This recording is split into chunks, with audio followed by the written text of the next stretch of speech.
Ocurrió que, como hemos señalado de manera conjunta, el Ministerio Público actúa, en este caso, con gerencias de seguridad interna, auditorías internas, en este caso con el cuerpo auxiliar que nos ha venido acompañando en esta materia, con funcionarios del DIGESIN, arrojó esta investigación conjunta con el Ministerio Público un sinnúmero de irregularidades en procesos de compras en esta filial de PDVSA. Se encontraron, por ejemplo, algo que se ha venido repitiendo, ¿verdad? Por ejemplo, en el caso de la faja petrolífera del Orinoco. Altas tasas de sobreprecio, tanto en los contratos en bolívares como en los contratos en dólares. En este caso, ya lo hemos explicado, ocurre que cuando se habla de este tipo de empresas mixtas, muchos de los contratos, en su gran mayoría, se da en moneda extranjera. Entonces, solo entre enero y septiembre de este año se produjeron, para que tengan ustedes una idea, 1.317 alertas de sobreprecios en bolívares y 76 de sobreprecios en dólares. Estos sobreprecios oscilan entre, calculen lo que voy a decir acá, entre el 100% y el 98.000%. Los montos objetados superan los 10.000 millones de bolívares en moneda nacional y los 119 millones de dólares en moneda extranjera. Estos sobreprecios aparecen recurrentemente, aparecen vinculadas a las mismas empresas.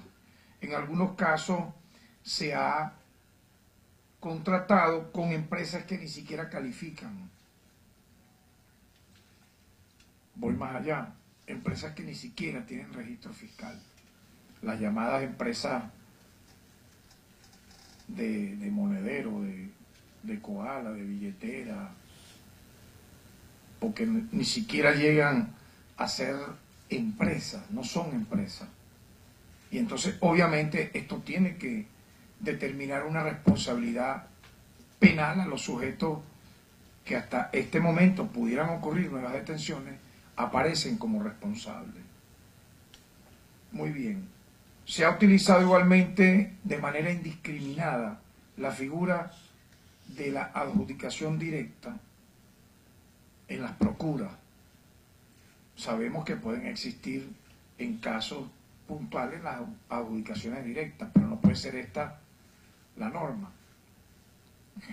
Todo lo cual, pues, como hemos dicho anteriormente en otras comparecencias, le ha generado daños patrimoniales al país que van a tener un alcance. ¿Cuál va a ser? La incautación de bienes, que anunciaremos en su debido momento, más allá de las aprehensiones. Yo quisiera destacar que en esta trama particularmente se vincula o se incluye el caso del ciudadano Roberto Rincón. Hizo una fortuna estimada en miles de millones de dólares a través de contrataciones con sobreprecio mediante empresas como Tradequip. Haciendo una pesquisa a este ciudadano y a esta empresa, hemos podido llegar a esto que he mencionado. Hago una reflexión pública. Este ciudadano Roberto Rincón se encuentra bajo la figura de testigo protegido en los Estados Unidos de América. Dentro de poco va a salir en libertad.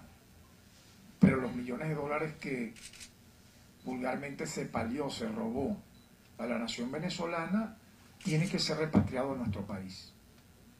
Para nosotros eso va a ser un punto de honor en los trámites correspondientes, porque no puede ser que él llegue, haga todo esto que estamos mencionando, convenga con las autoridades judiciales estadounidenses y luego logre una libertad como si no ha pasado nada. Por lo tanto, por esto que he señalado, tenemos hasta el momento 3 detenidos que fueron aprehendidos hace unas horas por funcionarios de la Dirección de de la Dirección General de Contrainteligencia Militar, DIGESIM. Y me refiero al presidente de Baribén, está detenido. El presidente de Baribén, Francisco Antonio Jiménez Justi, es el principal responsable. Joaquín Ernesto Torres Velázquez, gerente de servicios técnicos. Javier Alexander Sosa Diluvio, analista de compras. Se encuentran en este momento aprehendidos ya. Los delitos a los cuales se le imputa a estos ciudadanos son asociación para delinquir, peculado doloso propio, contrato de funcionario con contratista y evasión de procesos licitatorios. Yo quisiera, ya es el momento, si me permiten, muy brevemente, rendir un balance. El país así lo reclama, y debo decir que el pasado lunes tuve una reunión con el ciudadano jefe de Estado, presidente Nicolás Maduro, que nos ha dado un respaldo pleno y nos ha solicitado incluso un plan nacional integral sobre esta materia, que tenga que ver con la prevención, que tenga que ver con la educación, que tenga que ver con la formación, que tenga que ver, obviamente, con seguir avanzando en temas de justicia, con temas de coordinación, involucrar al mayor número de entidades en esta lucha, a toda la sociedad completa en esta lucha, y creemos que a partir de esa reunión realizada con el ciudadano presidente de la República, Nicolás Maduro, el pasado lunes, y las respuestas, los resultados que va a ocurrir con este plan nacional que alcanzaría todo este año 2017, el año 2018, vamos a poder avanzar mucho más, ser más, no solo contundentes, sino abarcar no solo la parte de justicia, sino la parte formativa, la parte de educación en valores, y ahí comprometemos toda la fuerza del poder ciudadano para ello. Pero el balance es el siguiente. Quiero hacer un balance general de lo que hemos logrado en un poco más de 2 meses. Que no logró, lo voy a volver a repetir, no lo logró porque las estadísticas están ahí. Más de 10 años de la gestión pasada. Yo diría que son más de 10 años porque la gestión pasada se involucró incluso en la anterior. Porque la ex titular del Ministerio Público fue, como se sabe, directora de actuación procesal en una gestión pasada a la que ella tuvo entre el año 2007 y 2014. Pero es increíble, la propia gente nota el cambio que debe ser difundido y de los resultados. La gente pudiera preguntarse, bueno, y esto no ocurrió en los 10 años pasados, en los 5 años pasados. Ocurría, pero el Ministerio Público no se atrevía, no tuvo el coraje, no tuvo la voluntad institucional de desmantelar estas bandas que le hacían un grave daño al país. ¿Por qué? Y lo voy a decir nuevamente, porque tenían un brazo ejecutor, que era un bufete, entre otros bufetes, el de Parra Saluzzo, dedicado a extorsionar empresarios, dedicado a extorsionar empresas, a las cuales llamaban previamente, le abrían una investigación, pero no tenía impulso procesal. Y las pocas investigaciones que se hicieron eran casos muy puntuales que no avanzaban. Porque bueno, aquí están las listas, voy a mencionarlas. Con solo 2 meses de gestión nuestra en este Ministerio Público hemos logrado 16 detenidos en la trama de corrupción de Petro Zamora. Estoy hablando solamente del desfalco, del daño a la industria petrolera. No me estoy refiriendo a otros delitos, ojo, ni a Cadiz en COEX, ni el combate a drogas, ni delitos que tienen que ver con todo lo que establece el Código Penal en materia de delitos comunes. No, solamente me estoy refiriendo al daño causado a la industria petrolera. 16 gerentes y funcionarios de Petro Zamora, 6 de la mafia que tiene que ver con PDVSA Monagas, vinculada a la devastación de casi 1000 vehículos para estos ser traficados ilegalmente en las calles del país. 4 gerentes de Petropiar, 3 de Baribén, 2 de PDVSA Yagua. Esto nos da una cifra inédita hasta la fecha, en un poco más de 2 meses, de 32 funcionarios, entre ellos 5 altos gerentes de la industria petrolera que actuaron en contra del pueblo de Venezuela, que actuaron en contra del patrimonio nacional. Estos altos gerentes, hoy aprendidos, se suman a los 32 que he mencionado, que se encuentran en los sitios de reclusión del DIGESIN en Caracas, son Pedro León, director ejecutivo de la Faja Petrolífera del Orinoco; Orlando Chacín, presidente de la Corporación Venezolana de Petróleo; Francisco Jiménez, lo acabo de mencionar, presidente de Baribén; Gustavo Malavé, director ejecutivo de la División Occidente PDVSA; y Juan Carrillo Martínez, subdirector de Producción Occidente, que hasta el momento son los más altos mandos de nuestra industria petrolera, que actuaron al margen de la ley, en contra de sí mismos, en contra del país, en contra de la Constitución. Paralelo a esto, ocurrió también el desmantelamiento de una red de extorsión vinculada a PDVSA Carabobo. Me estoy refiriendo a esta semana. Esto acaba de ocurrir entre lunes y miércoles. Nos referimos a personas que se dedicaban a llamar a empresas contratistas de PDVSA, y aquí yo quiero destacar que es muy bueno las denuncias de empresarios honestos, decentes, que son extorsionados, en este caso por funcionarios o gerentes de la industria petrolera o de cualquier otra industria. Actuaban en nombre del presidente de la empresa de manera ilícita, fraudulenta, para exigir pago de comisiones, del pago de facturas pendientes en bolívares o en dólares. En este caso, la llamada la hacía una persona que se identificaba como Linda Colmenares, que ella decía ser funcionaria de PDVSA La Campiña. Calculen que esta persona contactó a más de 100 empresas a nivel nacional, con datos precisos de deuda, monto, fecha, fotos de carga de pago por parte de PDVSA. Una vez establecido el contacto, exigía a esta persona que se le pagara una comisión del 6 al 8% del pago total de cada empresa, con la amenaza de no hacer ese pago ilegal, de bloquearlas del sistema si no accedían a ese pago indebido. Resultó ser que Linda Colmenares era el nombre verdadero de Yarixa del Carmen Marín Peña, funcionaria de PDVSA. Las personas que aportaron los datos, ¿verdad?, concernientes a esa empresa que estaban siendo extorsionadas, resultaron ser igualmente 2 funcionarios de PDVSA Yagua. Las personas que le aportaban, repito, estos datos a esta ciudadana eran personas que resultaron ser funcionarios de PDVSA Yagua. En tal sentido, en esta lamentable situación, con el apoyo de la Policía Nacional Anticorrupción, ¿verdad?, y el SEBIN, se hicieron las aprehensiones de los ciudadanos. Esto ocurrió el 30 de octubre. Yarixa del Carmen Martín Peña, Mauren del Pilar Hernández Medina, funcionaria de PDVSA Yagua, trabajaba en la gerencia de auditoría, y Juan Eduardo Abascal Urdaneta, funcionario de PDVSA Yagua en la gerencia de finanzas. Los delitos imputables son extorsión agravada y asociación para delinquir. Obviamente las investigaciones continúan en esta materia.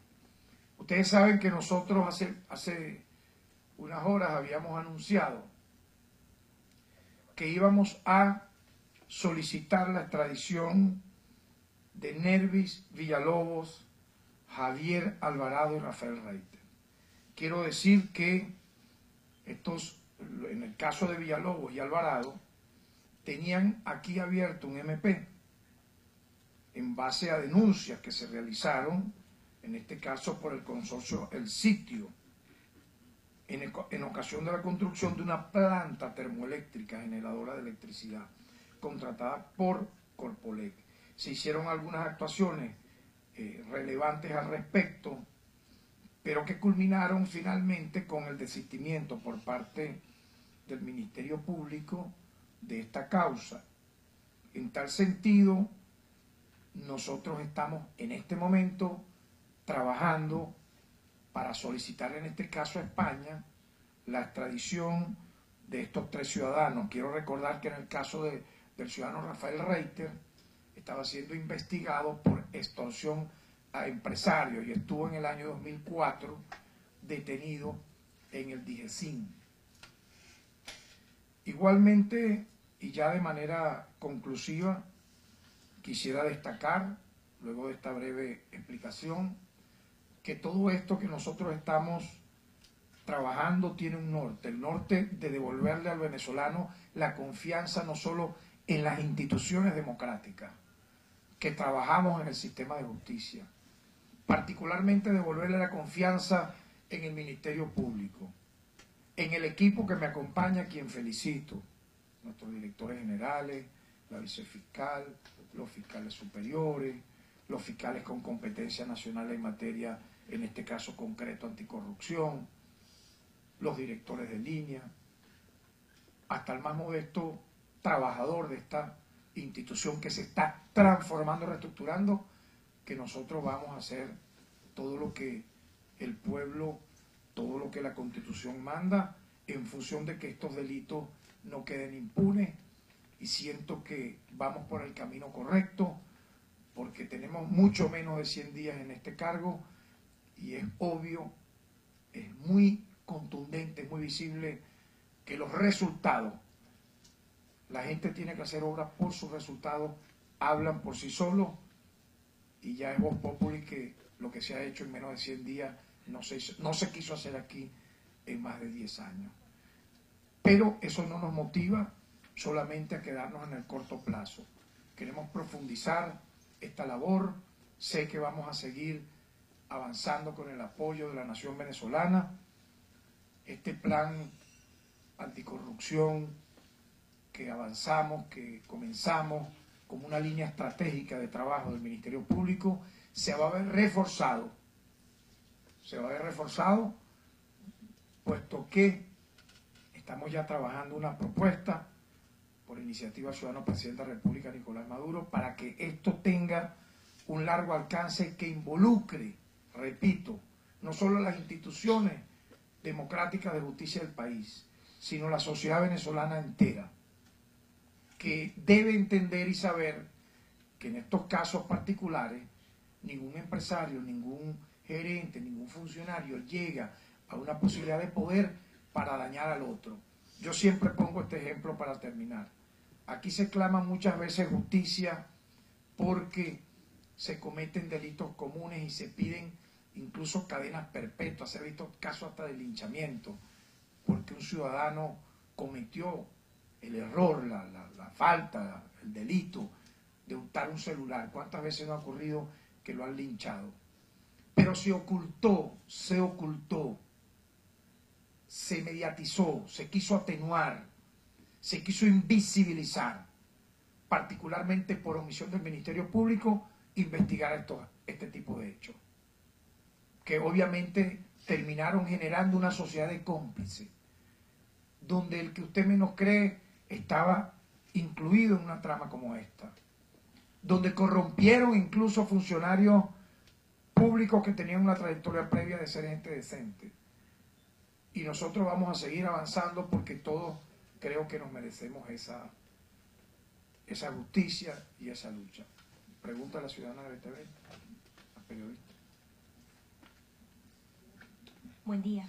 Me gustaría saber sobre las declaraciones que dio el día de ayer el proceso de antejuicio de mérito con los que llaman a desconocer a las instituciones públicas, a las instituciones del Estado, y también el presidente el día de ayer en sus declaraciones dijo que comenzaría a circular el billete de 100.000 bolívares. Me gustaría saber las acciones que tomará el Ministerio Público para garantizar que este billete no se desaparezca con las mafias que han querido traficar nuestro cono monetario. Muchísimas gracias. Bueno, sí, efectivamente quiero concretar que el día de hoy, recordemos que las solicitudes de servicio de mérito no se hacen de forma colectiva, se hacen individualizadas, personalizadas.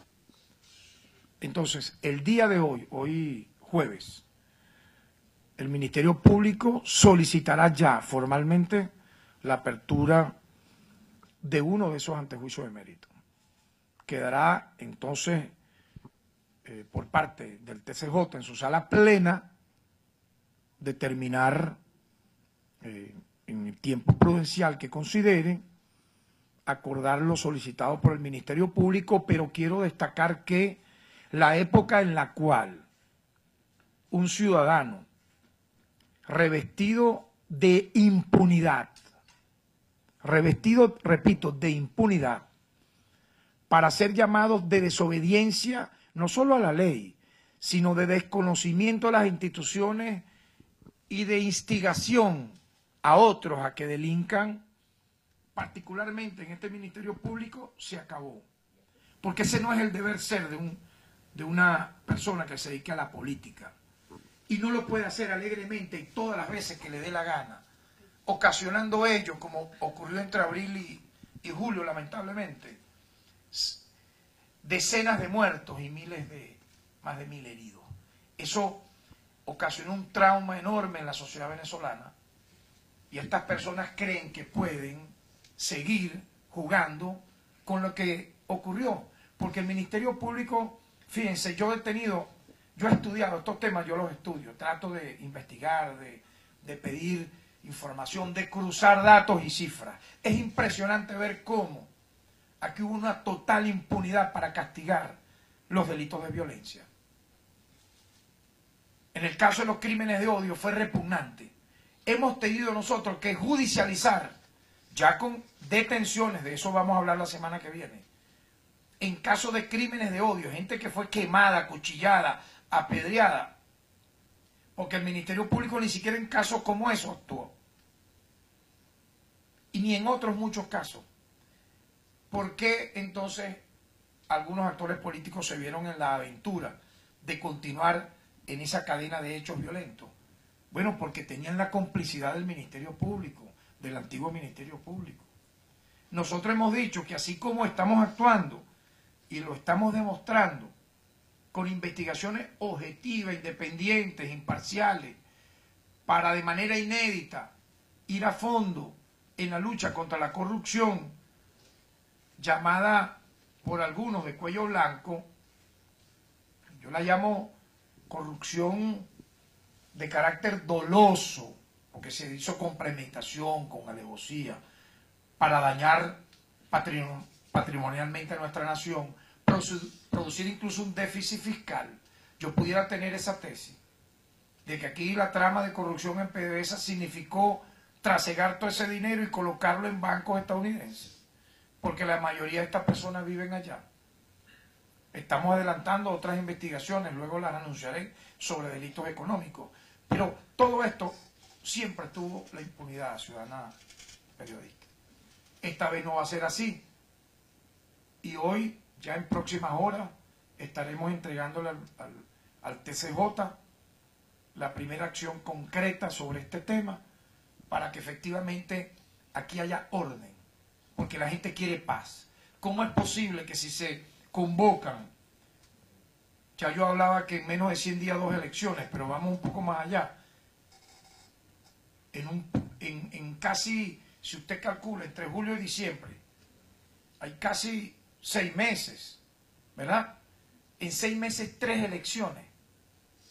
¿Cómo se puede eso llamar? Eso se puede llamar búsqueda de participación, de debate democrático, de que todo se resuelva de manera pacífica, y nadie tiene el derecho a sabotear algo como eso, trabajando, porque estamos, vean ustedes, sobre el caso particular del día de hoy, que me reservo el nombre por razones obvias, porque estamos ya a la espera de entregar el documento en próximos minutos.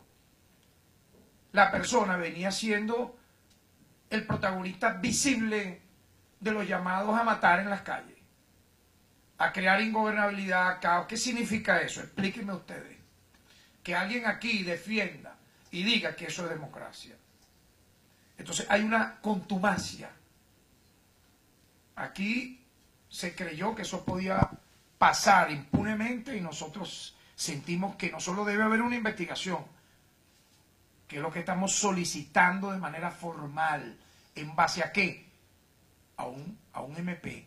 Aquí hay un MP abierto por denuncias de adolescentes contra personas que los incitaron a matar y a cometer crímenes. O sea, pero qué sorpresa. Ese MP quedó, lo engavetaron.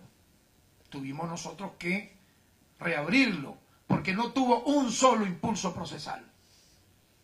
Por lo tanto, pues, eso va a ocurrir ahora, y en su momento, pues, el TCJ informará, como debe ser, oficialmente al respecto.